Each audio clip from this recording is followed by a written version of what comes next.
శ్రీకృష్ణ పరబ్రహ్మణే నమః. శ్రీ సద్గురు పరమాత్మనే నమః. సర్వమహర్షిభ్యో నమః. ఆయా గుణములు కలవాడు మరణానంతరము ఏ ఏ లోకములను పొందుదురో చెప్పుచున్నారు. 18వ శ్లోకము. ఊర్ధ్వం గచ్చంతి సత్వస్థా మధ్యే తిష్టంతి రాజసా జఘన్య గుణవృత్తిస్థా అధో గచ్చంతి తామసాః. సత్వగుణము గలవారు మరణానంతరము ఊర్ధ్వలోకములకు ఎగుచున్నారు. రజోగుణము కలవారు మధ్యమమగు మనుష్యలోకమున జన్మించుచున్నారు. నీచగుణ ప్రవృత్తి గల తమోగుణయుతులు పాతాళాది అధోలోకములను లేక అల్పములగు పశుపక్షాది జన్మములను జనుచున్నారు. వ్యాఖ్య. సత్వగుణము గలవారు ఊర్ధ్వలోకములను ఊర్ధ్వగతినే పొందుదురు అని తెలుపుట వలన ఆ గుణము అవలంబనీయమై ఉన్నదనియు, రజోగుణము తమోగుణము మధ్యలోకమును అధోలోకమును పొందించుట చేత ఆ గుణములు అభిలషణీయములై ఉండుట లేదనియు స్పష్టమగుచున్నది. దీనిని బట్టి ఊర్ధ్వగతి గాని అధోగతి గాని వారి వారి అధీనమునందే కలవని తేలుచున్నది. కాబట్టి ప్రయత్నపూర్వకముగా సత్వగుణమును ఆశ్రయించిన సత్వగుణము ద్వారా ఊర్ధ్వగతినే పడయుటకు సర్వులను యత్నించవలెను. ప్రశ్న. సత్వగుణము కలవారు మరణానంతరము ఏ లోకములకు పోవుదురు? ఉత్తరము. ఊర్ధ్వలోకములకు లేక ఊర్ధ్వగతికి. ప్రశ్న. రజోగుణము కలవారు? ఉత్తరము.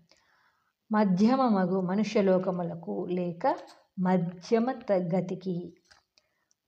ప్రశ్న. తమోగుణము కలవారు? ఉత్తరము. అధోలోకములకు లేక అధోగతికి. మోక్షమును పొందుటకు ఉపాయమును తెలియజేయుచున్నారు.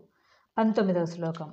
నాణ్యం గుణేభ్యః కర్తారం యదా ద్రష్టానుపశ్యతి గుణేభ్యశ్చ పరం వేత్తి మద్భావం సోధిగచ్చతి. ఎప్పుడు వివేకవంతుడు సత్వాది గుణముల కంటే ఇతరమును కర్తగా నించడో మరియు తన్ను గుణముల కంటే వేరుగా ఉన్నవానినిగా తెలుసుకొనుచున్నాడో అప్పుడు అతడు నా స్వరూపమును మోక్షమును పొందుచున్నాడు. వ్యాఖ్య. ఈ శ్లోకము రాబో శ్లోకము చాలా ముఖ్యములైనవి. విచారణాపరులగు సాధకులకు ఈ భావములను మరలా మరలా జ్ఞాపకమునకు తెచ్చుకొనవలెను. ఏలనన సంసారబంధ విముక్తికి, పరమాత్మ స్వరూప ప్రాప్తికి, మోక్షమునకు రాజబాట ఇచ్చట తెలుపబడినది. జీవుడు చేయు సమస్త కార్యములకు త్రిగుణములే కర్త అనగా త్రిగుణాత్మకమగు మనస్సే కర్త. ఆ త్రిగుణములే ఆ మనస్సే దేహేంద్రియాదులచే కర్మలను చేయించుచునే ఉన్నది. బంధమునందునది ఆ మనస్సే, మోక్షమునందునదియు అదియే. కర్త భోక్త దానికంటే వేరుగా ఎవడును లేడు. అంత మాత్రము సాక్షిగా వర్తించుచున్నది. ఆత్మ మాత్రం సాక్షిగా వర్తించుచున్నది. కావున వివేకముచే జీవుడు తాను వాస్తవముగా గుణముల కంటే వేరుగానున్నాడనియు, గుణములకు దేహేంద్రియాదులకు సాక్షిగాయగు ఆత్మయే తాననియు, కావున ఆయా కర్మలకు తాను కర్త కాదనియు ఎప్పుడు తెలుసుకొనునో అప్పుడే అతడు ద్రష్టగా దృగ్రూపుడుగా శేషించి పరమాత్మ రూపమునే పొందుచున్నాడని ఇచ్చట వచింపబడినది. కనుకనే ముందు ద్రష్ట కావలనని ఉద్బోధించుటకు కారణము. ఓ జీవుడా, నీవు దృశ్య రూపములగు త్రిగుణములతో మనస్సుతో దేహేంద్రియములతో ఐక్యము కాకుము. వానికి సాక్షిగా ఉన్న ద్రష్టవు కమ్ము అని భగవానుడు కరుణతో బోధించుచున్నారు. ఈ జగన్నాటకమందు మనస్సే త్రిగుణములే కర్త. తాను నాటకమందు దీపము వలె వాని అన్ని క్రియలను సాక్షిగా వర్తించుచున్నాడు. తాను గుణములకు పరుడై వెలియుచున్నాడు. సినిమాయందు అధిష్టానమగు తెరగుడ్డ వలె అన్నిటికీ ఆధారభూతుడై సుఖదుఖములకు పరుడై నిర్లేపముగా విలసిల్లుచున్నాడు. అది ఏ పరమసత్యము. ప్రపంచములోని సమస్త దుఃఖములకు కారణము ఈ గుణాతాదాత్మ్యమే. అనగా జీవుడు గుణములతో, మనస్సుతో, దేహముతో ఐక్యమును పొంది నేను చేయుచున్నాను, నేను పుట్టుచున్నాను, నేను చచ్చుచున్నాను ఇత్యాది రూపమున కర్తృత్వము కలిగియుండుచున్నాడు. బంధమునకు కారణము ఈ కర్తృత్వమే అయ్యున్నది. దానిని వదలగొట్టిన మరుక్షణమే జీవుడు భగవత్ స్వరూపమును పొందుచున్నాడనియు శ్రీకృష్ణ పరమాత్మ పలుకుచున్నారు. మద్భావం సోధిగచ్చతి అని తెలిపినందువలన ఏ జీవుడు క్రియలన్నిటికీ గుణములే కర్త అనియు తాను వాస్తవముగా ఆ గుణముల కంటే వేరుగానున్నాడనియు తెలుసుకొనునో అతడు ఎవడైనను ఏ జాతికి చెందినప్పటికీ, స్త్రీ అయినను పురుషుడైనను, ఆ క్షణముననే భగవానుని స్వరూపమును తప్పక పొందగలడని స్పష్టమవుచున్నది. కావున జీవుడు శివుడగుటకు, నరుడు నారాయణుని స్థితిని పొందుటకు, జనుడు జనార్దనుడగుటకు ఇది చక్కటి ఉపాయము. మోక్షమునకు ఇది ఏ చక్కని బాట. ఇక జీవుడు తాను అల్పుడని, దుర్బలుడని తలంపక, తాను వాస్తవముగా నిరంజనుడని, మనస్సాక్షి అని, గుణాతీతుడని, సాక్షాత్ భగవత్ స్వరూపుడే అని నిశ్చయించి ధైర్యోపేతుడై అట్టి వివేకమును బడయుటకు యత్నము గావింపవలెను. అధిగచ్చతి అను పదముచే బ్రహ్మైక్యమును అట్టివాడు తప్పక పొందగలడని భగవానుడు నొక్కి చెప్పినట్లయినది. కావున ముముక్షువులు భగవద్వాక్యమునందు విశ్వాసము కలిగి పిరికితనమును పారద్రోలి త్రిగుణములను తెగద్రుంచి గుణాతీత పరమాత్మ రూపులై వెలుయవలెను. పశ్యతి అని చెప్పక అనుపశ్యతి అని చెప్పుట వలన తాను కర్త కాదను ఈ భావనమును మరలా చింతన చేసి దృఢపరచుకునవలనని భావము. అయితే భగవానుడు తెలిపిన ఈ సత్యములను బహుజాగ్రత్తగా అర్థము చేసుకొనవలసి ఉంటును. ఏలయనగా కొందరు అవివేకులు ఇంద్రియములు ఏమి చేసినను, ఏమి అనుభవించినను నాకేమీయూ సంబంధము లేదు అను ఈ వాక్యమును విపరీతముగా అర్థము చేసుకొని ఇంద్రియములచే నిషిద్ధ కార్యములకు కడంగి దుఃఖరూప సంసార అఘాతమునలో పడిపోచున్నారు. అట్టి శుష్క వేదాంతల వచనములు ఎవరునూ విశ్వసింపరాదు. తమోగుణ రజోగుణములను దాటినవాడు లేక తనను వానికంటే వేరుగా తలంచువాడు మరల తద్గుణ సంబంధములైన నీచ కార్యములను ఎన్నటికీ ప్రవృత్తుడు కాడని మున్మాటికి ఎరుగవలను. ప్రశ్న: తాను చేయు సమస్త కార్యములకు వాస్తవముగా కర్త ఎవడు? ఉత్తరము: త్రిగుణములు, త్రిగుణాత్మకమగు మనస్సు. ప్రశ్న: మనుజుడు తాను వాస్తవముగా ఎట్టివాడు? ఉత్తరము: అకర్త, సర్వసాక్షి, నిర్గుణుడు. ప్రశ్న: ఈ ప్రకారము ఎరుంగుట వలన కలుగు ఫలితమేమి?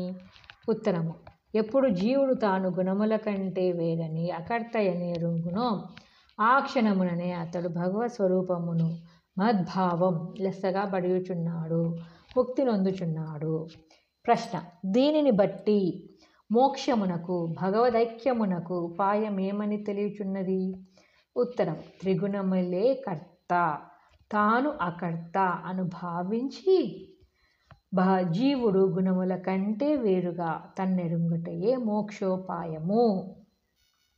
ఈ ప్రకారముగా గుణములను దాటినవాడు జనన మరణాది దుఃఖముల నుండి విడుదల పొంది మోక్షమును పడయునని వచించుచున్నారు.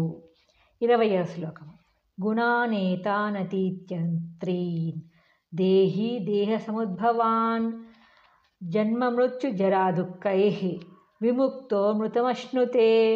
జీవుడు దేహోత్పత్తికి కారణభూతులగు ఈ 3 గుణములను దాటి పుట్టుక, చావు, ముసలితనము, దుఃఖములు అనువాని చేత లెస్సగా విడుబడిన వాడై మోక్షమును, మరణరహిత ఆత్మస్థితిని పొందుచున్నాడు.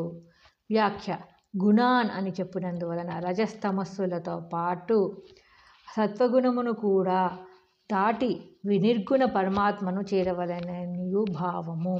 అయితే మొట్టమొదట తమోగుణమును పారద్రోలి సత్వగుణమును బాగా అభ్యసించవలను. ఆ పిదప నిస్సంకల్పాత్మస్థితి యందు ఆ సత్వగుణము దాని అంతట అదియే అతిక్రమింపబడగలదు.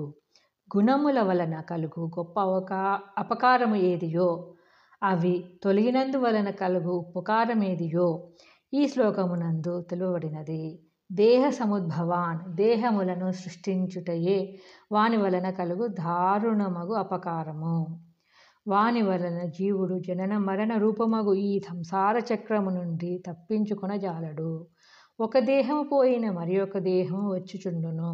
ఇప్పటికి ఎన్నియో కోట్ల కొలది జన్మలు శరీరములు ఈ త్రిగుణ రూప బీజము నుండియే మూలము నుండియే ఉద్భవించను. ఆ మూలము విచ్ఛిన్నము కానిచో ఇంకను ఎన్నియో గణితములైన జన్మలు పొందగలడు.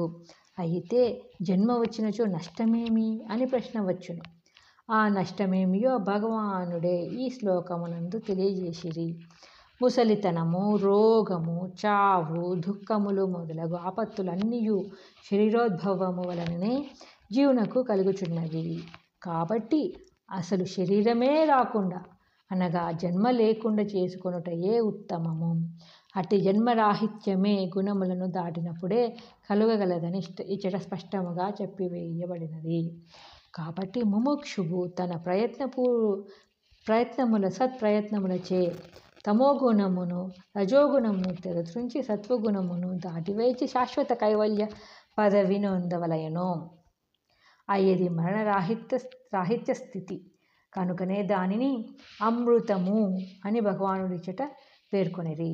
ముక్త అని చెప్పక విముక్త అని చెప్పడం వలన త్రిగుణములను దాటినవాడు జనన మరణ బంధము నుండి పూర్తిగా విముక్తుడగునని భావము. ప్రశ్న: ఈ దేహములు దేని వలన కలుగుచున్నవి? ఉత్తరము: త్రిగుణముల వలన. ప్రశ్న: మరణరహితమగు కైవల్య పదము ఎట్లు చేకూరగలదు? ఉత్తరము: ఈ 3 గుణములను దాటుటచే. ప్రశ్న: దేహము జన్మ వచ్చినచో నష్టమేమి? ఉత్తరము: ముసలితనము, రోగము, చావు, వియోగము, దుఃఖము మున్నగునవన్నీయు ఈ దేహము వలననే సంభవించుచుండుట వలన అది మహానర్థదాయకమై ఉన్నది. కావున దేహరహిత జనన మరణరహిత ఆత్మస్థితినే జీవుడు పొందవలను.